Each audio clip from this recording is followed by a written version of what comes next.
brutalement et sèchement alphabétique, qui n'est pas un classement, c'est un ordre. Donc, Mr. Freeman Baban.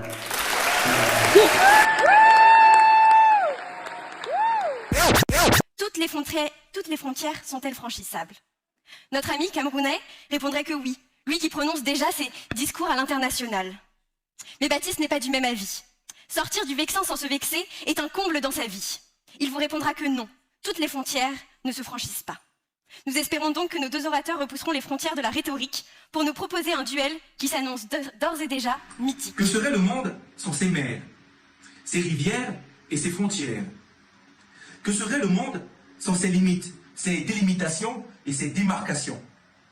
Que serait notre histoire sans tous ces clivages, sans tous ces rivages, sans tous ces nombreux villages?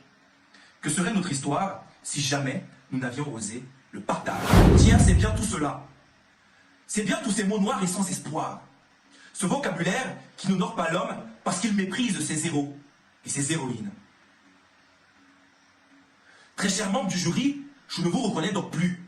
Vous qui doutez encore que toutes les frontières ne sont pas franchissables, je ne vois plus dans vos yeux l'empreinte laissée par Victor Hugo, par Simone Veil, par Robert Badinter, Nelson Mandela, Patrick Lumumba, Thomas Sankara, Martin Luther King, Malcolm X. Le franco-camerounais Francis Ngannou n'osera pas dire le contraire.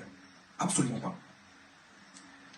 Puisque frontière après frontière, il se rapprochait de son rêve, de son fantasme. Frontière après frontière, il brisait le désespoir. Frontière après frontière, il a écrit sa propre histoire.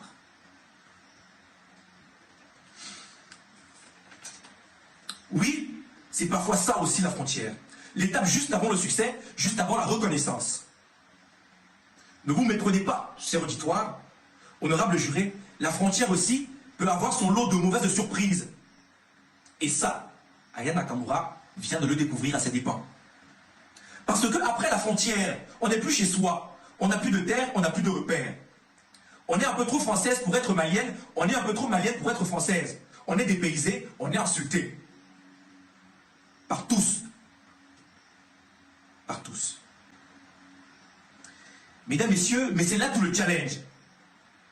C'est exactement là où il faut continuer dans le même élan. Avec force, conviction, persévérance.